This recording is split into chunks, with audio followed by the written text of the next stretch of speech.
Hi beautiful people, you're welcome back to the channel. It's your favorite girl, Credible Fati. Guys, in today's video we're going to be making a wig from the scratch. This is a detailed tutorial video how to make a wig. I'm going to be showing you how to fix in the closure, how to sew in each bundles, and I'm going to be talking about likely problems you are going to encounter and how to maneuver them. So if that sounds like something you're curious about or something you're interested in, guys, sit tight and enjoy this video.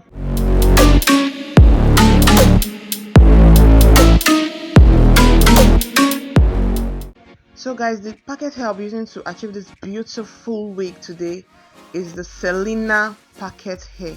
This is the carton. After I finish picking out the bundles from it, this is the empty carton. I'll be leaving a picture of the full packet hair for you to see. So the hair came with three bundles that had their special, their own beautiful separate packaging, just as you can see in the video. And guys, one thing I love about this hair is the beautiful color. The color is so bright, attractive, and beautiful. So the hair I got is on 14 inches, but the closure I was looking a little shorter. I'm not going to be carried away by that. So the first thing I'll go ahead to do now is to wear the wig cap on the mannequin head. And you know me, if you have been following my video, you know that I like to wear the wrong side outward, then the right side will be facing inward, so that at the end of the day, when I'm done with the hair, it will give a beautiful neat look both inwardly and outwardly. That is what I do. So I'm going to secure the wig cap with a pin. I'll secure the wig cap with a pin, and I'm going to be unraveling the bundle so that you can see. And the color is just calling to me. I don't know why. There's something about this color that I don't know, that intrigues me. I think it's called a piano color. Yes, a blend of gold and brown and black, just a nice blend. Guys, look at this color. It's looking so beautiful. It looks unique. That's what even made me buy the hair to begin with, because the color is so beautiful. You can all agree that this color is something else.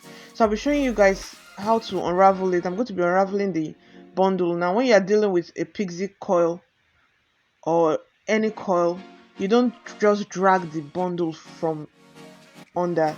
You would want to take your time to unravel the bundle gently, because coils are delicate, especially when it comes to a coil that is tight like this, like the pixie coil we are dealing with.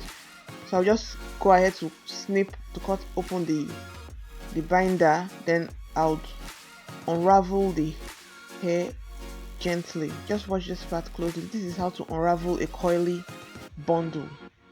Take your time. If it's a straight hair, you can just rip it from underneath, just pull it gently from underneath and you're good to go. But you can't do this, you can't do that with a coily hair. If not, you will mess up the coils. I don't want that. So I'll be unraveling it gently. As I'm unraveling, I am separating so that it won't get tangled, just as I do it gently like this, nice and gently.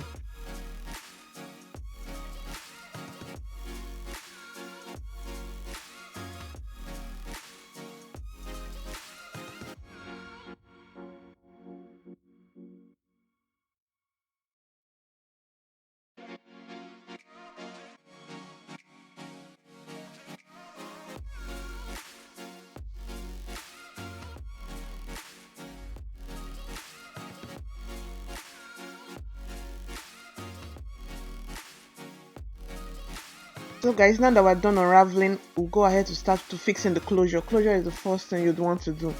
So I'm going to secure the wig cap perfectly on mannequin head using a pin.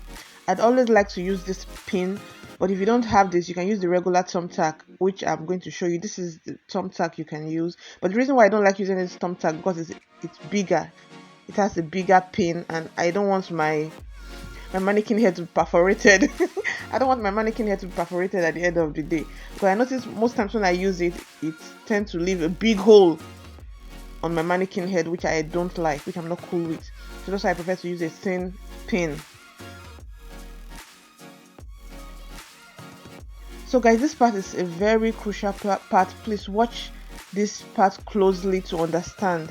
I'm going to secure the closure on the mannequin head and try to make it as flat as possible, because if you make a mistake here while securing it, then you will not, your closure will turn out bent or wonky, bent, and we don't want that. So what you have to do now is to always make sure your closure is flat, just as you see me doing the video. Always make sure your closure is flat on the mannequin head before you pin it down. You'll be using the center of the wig cap as a pointer, so the middle, the part of the closure should be on the center of the wig cap itself. That's if you're using this type of wig cap, the adjustable mesh wig cap.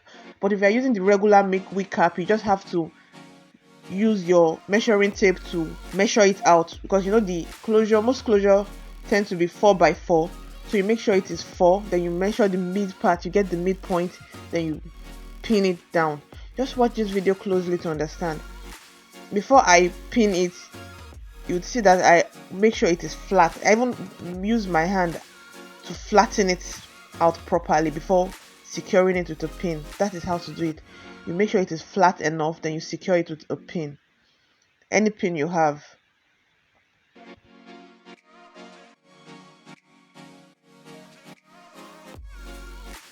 So I'm just going to show you using the big thumb tack to fix it, the big tack to fix it. You notice that the hole is still even a big hole, and I don't like it. That's why I don't use it. I try not to use it. I prefer the thin pin that would leave little or no hole on my mannequin head. So you can also get a beautiful, colorful, thin pin like this. I'll be leaving a picture so you can see. It's longer and colorful. That is also a very good pin to use. It's because I don't have that, that's why I'm using this. That is even more advisable because it's long and it would secure it better. So guys, as you can see, I've laid it down flat. So this is what you want. The hair should be like this before you start sewing.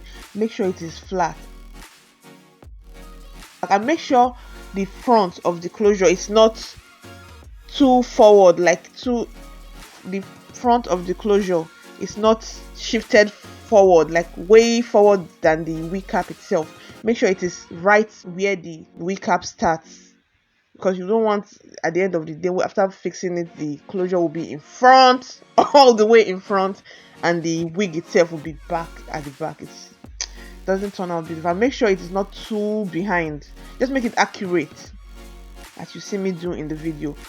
Where the closure starts should be exactly where the wig cap should be. Pin the two together just as you see me do. Then when you want to start sewing in, you make sure the knot of the thread is hidden, because you wouldn't want the knot of the thread to be peeping out at the end of the day when you are done with the wig. So you hide the knots. As you see me do in the video, I am going to be hiding the knot of the thread. The knot I made of the thread, I'm going to be hiding it underneath the wig cap. Then I will just sew on it to press it down to hold it in place. So guys, one thing I need to tell you, one thing I need to mention is that you always fix your needle from the top. I intentionally started fixing my needle from below for you to see the difference. So what I'm doing now, I'm fixing my needle from below, which is clearly wrong, but I just want to show you the difference. You will see how it looks when I sew from below, from underneath, and when I sew from the top. You notice it is neater. The stitch appears neater when you sew from the top compared to when you sew from below. So this is me sewing from below, stitching from below, fixing my needle in from below.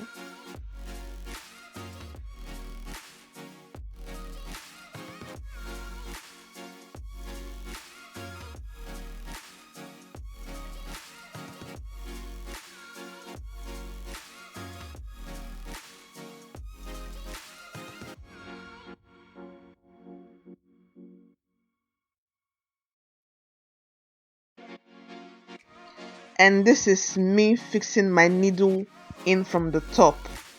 Guys, look at the difference. You will see that it is neater when you fix your needle in from the top. See, it is neater. It is way neater.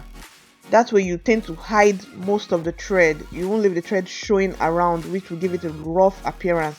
But you can sew the needle, you can fix in your needle from below when you start sewing. That's to hide the knot. You do that first to hide the knot. You're fixing your needle from below to hide the knot. Then after that, you continue stitching from the top, all the way from the top, to give it a nice, beautiful, neat look that we're trying to achieve, because we don't want a wig that will be looking rough and tacky. We don't want that. Guys, I'm just going to continue sewing it round and round, fixing my needle from the top, sewing it round and round, and giving an accurate space. You don't want to give a space that is too wide, because this is the closure we're talking about. If the space is too wide, it will leave holes around and to look a little, it will not be neat. So you need to leave accurate space. If you look at the way I'm sewing it right now, you will see that the space I am leaving is not too wide. It is at least like less than half an inch space, less than half an inch. So that way to give it a beautiful tight stitch that will last long.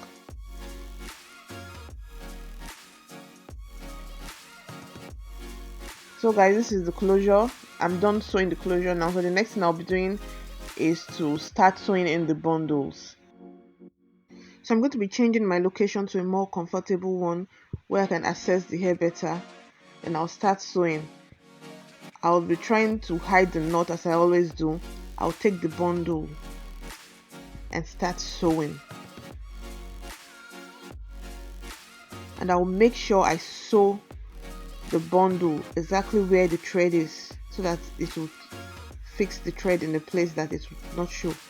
So just watch closely. I'm going to sew the bundle exactly where the thread is, then continue sewing.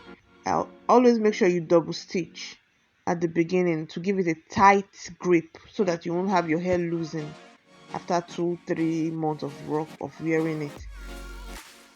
So the space you should leave, you want to leave in between before the next stitch, should be about half an inch. Before the next stitch, you leave half an inch for the next stitch, and on like that. If it's wider than half an inch, if it's going to about an inch, it would not be nice. It will have holes, bumps. And one thing I am so sure about this hair is that it's going to be beautiful at the end of the day. I've never been so optimistic about a hair because of the color. Look at the color. Tell me how this will not turn out beautifully. Look at it. After I'm done wigging it, I'm sure it will be beautiful. Just imagine this hair brushed out with the hair serum wet and combed out. It's going to be beautiful, guys. I'm excited. I'm curious. I'm curious to know how it will turn out. So guys, depending on your preference, you might prefer to mark out your lines before sewing. But I really don't do that, except when I'm sewing with a sewing machine. That's when I mark out my lines. But when I'm using a needle and thread, I just sew straight. I make sure I sew straight and leave an accurate space. But as a beginner, I advise you mark out your lines with a thread, with a chalk, pardon me, or with a marker. Anything you have at your disposal, you make use of. You mark out your track as you sew, and you make sure you sew on that track.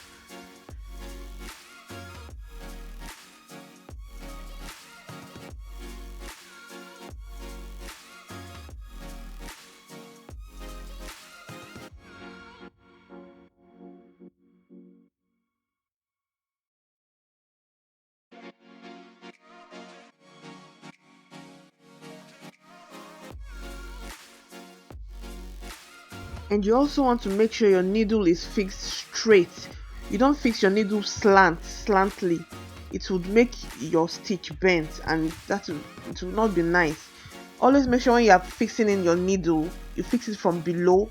You sew exactly on the weft, not below or above the weft. So exactly, you fix in your needle on the weft, and you fix it in straight, not slant. You fix it in straight upward, and you knot as you see me do. I knot as I sew. And I'd advise, as a beginner, you want to make sure your thread is not too long, because if your thread is too long, it would confuse you and it would tangle, and you have to start fixing a new thread every time. So you always want to start with a short thread that you can manage.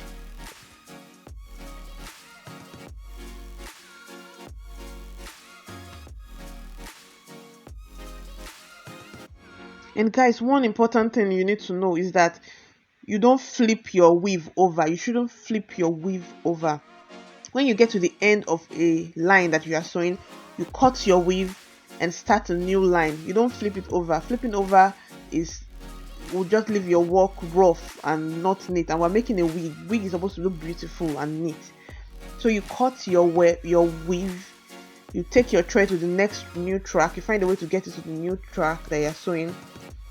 You can hide it in between the wig cap, this edge of the wig cap. Then you start sewing a new track. If you watch this video closely, you understand. You cut your weave. When you get to the end, you go to the next track, then you double stitch, start sewing, double stitching at the beginning and continue. So when you get to the end of that new track, you also cut it, start another line. When you get to the end of that line, you cut it, and on like that. You don't flip over, guys. Never flip over. I know some people that will sew, and I used to do that before when I was still learning, because of the thought of cutting my weave used to worry me. So instead of cutting, I'll just flip over. But I noticed at the end of the day, after sewing, the hair will be bumpy or look weird. So that's when I got to know that flipping over is wrong. You don't flip your weave over. You cut it and start a new track. Cut it and start a new track. But always double stitch at every track you are sewing. That way you will not have to worry about the hair losing or shedding. Double stitch tightly. You can even stitch as much as 3 times, just to secure it nicely and tightly. Okay guys, let me explain it better here. This is a closer view. Let me explain it better here. You always make sure you take your needle in straight, not slant. Your needle should be straight, and you fix it exactly on the weft, not below the weft, exactly on the weft. When you're sewing in a wig, it's different from when you're sewing in on your hair that you're going to lose a month later. This wig is for as long as you want to rock it. So you have to sew exactly on the weft to secure it. That way you won't be bothered about the hair losing or not lasting. Sewing exactly on the weft to make it neater and more lasting.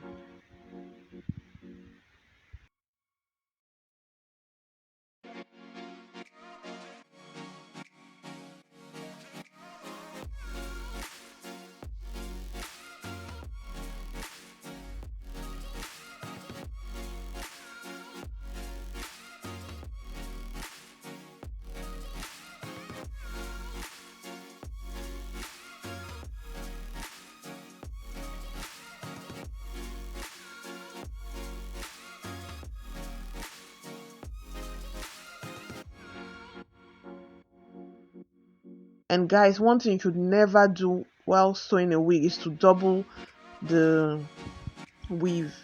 Like double the weave and sew it as one. It is wrong. I know some people do that. Even I used to do that before, but I got to know better. You don't double the weave. Instead, you sew closely to themselves. You just, instead of merging one weave together as one and sewing, it is wrong. You sew singly and closely. That way it will give a very flat and beautiful look. So guys, please watch this part closely to see what I'm talking about when I said you don't flip over. Instead, you cut and sew a new track. And also watch this part to see how I cut my thread and resew. So I am going to cut the thread here. The thread appear to be too short to continue sewing with, so I'm going to cut it here. And so if you notice what I am doing, I am taking the thread back into the hair to hide it, because I know I'm going to be tying it up there and I wouldn't want the bump, the knot to be showing. But because the thread is too short to tie as a knot, I'll be adding a new thread to it, and tying it together. This is a system I adopted a while back. When you sew with your thread and needle, and you notice that the thread that is left behind is too small to tie a knot with, you take the new thread that you have already fixed your needle in and tie it together with the old thread, and you make sure you stitch it tightly so that it won't be moving around and it won't loose, just as I'm doing. You sew on it tight, then you start sewing like nothing happened. So the next track will be a fresh weave. I will cut the weave from the old track and start a fresh track with it, just as I've told you to always do. And guys, when you are cutting your weave, please don't cut from below. Always put your scissors from the top. You cut from the top and cut only the weft. You cut only the weft, then you separate it. Cutting when you cut from below, the tendency of you cutting the weft, the weave itself is high. So you always want to cut from the top. Just snip only the weft. Snip only the weft, then separate it. That is how to cut a weave. Guys, if you are yet to subscribe, please do subscribe to the channel and turn on the notification bell so that you'll be the first to know every time I post a video. I subsequently drop tutorial videos, detailed tutorial, not just tutorial video, detailed tutorial videos, as you can see, where I explain how to achieve a specific kind of hairstyle and what to expect and how to maneuver. And I also make review videos too on hair products, packet hairs, hair equipment and the like. So please guys, subscribe to the channel, support me by liking the video and also sharing this video. If you find this video helpful, please share with friends and also comment down below if you have any question concerning how I achieved this or where to get this hair, or if you want to know this about this hair, please you can comment and ask me anything. Just drop your comment in the comment section and ask whatever you want to. So guys, this is the outcome of the hair. This is how the hair turned out. To be honest, I am not really impressed with the hair. I was expecting it to look way beautiful because what I had in my head was something really beautiful, but it's okay, it is beautiful. So guys, I'll be wearing this hair for a week and I'll be coming back to make a review. So please subscribe to the channel so that you will know when the review video comes in.